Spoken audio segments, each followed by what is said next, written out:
பிரியமான சகோதரர்களே, ஒரு மதிய நேரம் ஒரு பெரியவர், முதியவர் அவருடைய தோட்டத்தில் இருக்கின்ற மாமரத்து கீழே வெயில் அதிகமாக இருந்ததுனால அப்படியே படுத்திருந்தார். அப்படி உட்கார்ந்து கொண்டு அவர் அப்படியே தோட்டத்தை எல்லாம் பார்த்துக்கிட்டு இருந்தார். அப்போ தோட்டத்தில் நிறையா செடிகள், கொடிகள் இருந்தன. அப்போது அங்கே ஒரு பூசணிக்காய், பெரிய பூசணிக்காய் ஒரு கொடியில் இருந்துச்சு. அதை பார்த்தோன்னா அவருக்கு பயங்கரமான ஒரு கேள்வி. என்ன கேள்வின்னா, எவ்வளோ பெரிய பூசணிக்காய், ஆனால் அது படர்ந்து கிடக்கிற அந்த கொடி ரொம்ப சின்னதாக இருக்குது. ஒரு சின்ன கொடியில் இவ்வளோ பெரிய பூசணிக்காய் இருக்குது. இவ்வளோ பெரிய மரத்தில் ஒரு சின்ன மாங்காய் இருக்குது. இந்த கடவுளுக்கு ஒன்றுமே தெரியலை. அவ்வளோ பெரிய மரத்தில் ஒரு சின்ன மாங்காவை படைச்சிருக்கிறார். இவ்வளோ பெரிய சின்ன ஒரு கொடியில் போய் இவ்வளோ பெரிய பூசணிக்காய் படைச்சிருக்கிறார். நான் கடவுளாக இருந்தால் எப்படி படைச்சிருப்பேன் தெரியுமா அப்படின்னு நினச்சிக்கிட்டு இருந்தார். உடனே கொஞ்ச நேரத்தில் பயங்கரமான ஒரு காற்று வேகமாக அடிச்சு,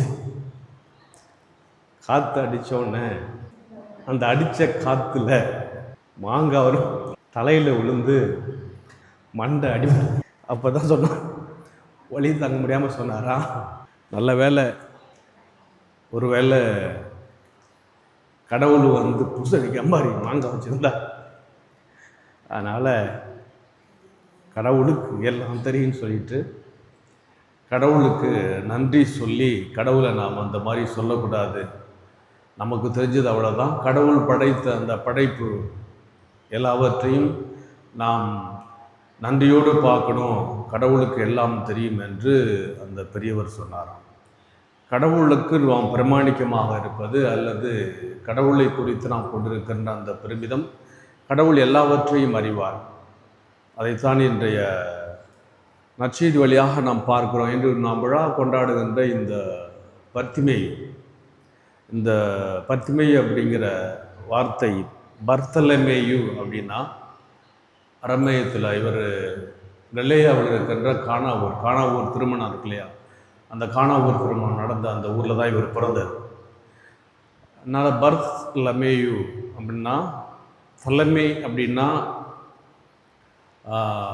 தலைமேயுவினுடைய மகன், அதாவது அரமேயத்தில் இவருடைய பெயருடைய அர்த்தம் பர்த்தலமேயு. இப்போ தலைமேயுவின் மகன் அப்படிங்கிறது ஒரு வார்த்தை, நத்தானியேல் அப்படிங்கிறது இன்னொரு வார்த்தை. மத்தேயு நற்செய்தி, மார்க்கு நற்செய்தி, லூக்கா நற்செய்தி, இந்த 3 நற்செய்தியிலையும் இவருடைய பெயர் பர்த்தலமேயின் வரும். இன்று நாம் வாசிக்க கேட்ட யோவான் நற்செய்தியில் இவருடைய பெயர் நத்தானியேல். நத்தானியேல் என்றால் கடவுளின் கொடை, கடவுள் கொடுத்தவர் என்பது இவருடைய பொருள். அந்த கடவுளின் கொடையாக இருக்கின்றதுனால தான் ஆண்டவர் இயேசு இவரை குறித்து பெருமிதம் கொள்கிறார்.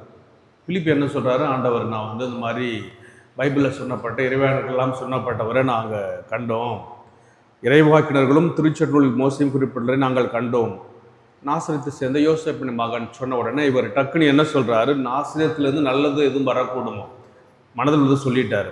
காரணம் என்னவென்றால் அது புறவிடத்து வளர்கின்ற பகுதி. அவர் பாருங்கிறார். அப்போ இவர் வருகின்ற பொழுதே ஆண்டவர் இயேசு இவரை பார்த்து, இவர் உண்மையான இஸ்ராயலின் கபடற்றவர் என்று அவருக்கு சொல்கிறாரு. சொன்ன உடனே இவருக்கு பயங்கர ஆச்சரியம். கடவுளே, நீர் மெஸ்ஸியா, நீர் உண்மையிலேயே இஸ்ராயலின் அரசர் என்று இயேசுவை குறித்து இவர் பெருமிதம் கொள்ளுகின்றார்.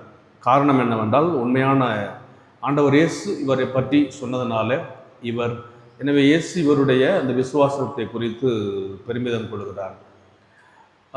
இவர் இந்த பர்த்தலமேயு ஆண்டவர் இயேசுவை இவரை சொன்னதுனால, ஏன்னா பிலிப்போடு இவர் கூட இருக்கிறார். திருத்துதலில் பார்க்குறோம், ஆண்டவர் இயேசு முன்னேற்றம் அடைந்த பொழுது திருத்துதல் முதல் அதிகாரத்திலையும் பார்க்குறோம். இவர் என்ன செய்கிறாரு, அர்மேனியாவுக்கு கடவுளுடைய நற்செய்தியை போதிப்பதற்காக அங்கே செல்கிறார். அங்கே கடவுளுடைய ரட்சியை பொதித்தவுடன் இவருடைய போதனையை கேட்ட அந்த அர்மேனிய நாட்டு மன்னன் பலமேயு இவருடைய போதனையால் தூண்டப்பட்டு கிறிஸ்தவனாக மாறினார். இவன் கிறிஸ்தவனாக மாறியதை இவருடைய தம்பியால் பொறுத்துக்க முடியலை.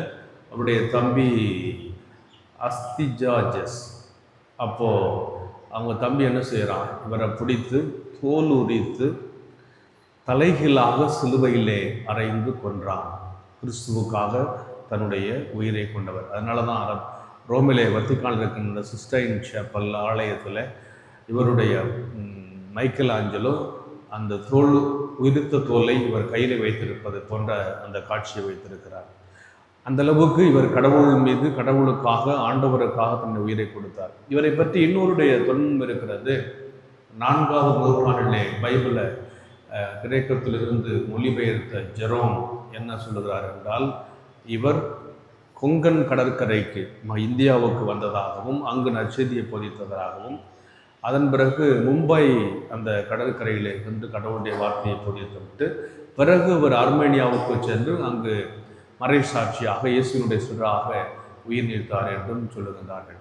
ஆனால் கடைசி வரை கிறிஸ்துவுக்காக இவர் கொண்டிருந்த அந்த உண்மையான நம்பிக்கை, இதோ உண்மையான இஸ்ராயேலர், கபடற்றவர் என்று ஆண்டவர் இயேசு பெருமிதம் கொள்ளுகின்ற அளவுக்கு இவருடைய வார்த்தை இருந்திருக்கிறார்.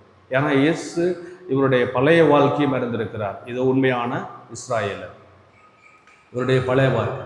அதுக்கு முன்னாடி இவர் கொண்டிருந்தது இயேசுவை பற்றி. பிறகு இவரை பார்த்தவொன்னே என்ன சொல்கிறார், இயேசு இவரை பார்த்த உடனே பிரசன்டில் சாட்சி சொல்கிறார். எதிர்காலத்தில் என்ன சொல்கிறாருன்னா, நீ இதை மட்டுமா பார்த்த, எந்த வானதூதர்கள் மனுமகன் மீது வானம் திறந்திருப்பதையும் கடவுளின் தூதர்கள் மானுட மகன் மீது ஏறுவதையும் இறங்குவதையும் காண்கிற நமக்கு உறுதியாக உங்களுக்கு சொல்லுகிறேன். ஆண்டவர் எல்லாவற்றையும் அறிந்தவராக இருக்கிறார்.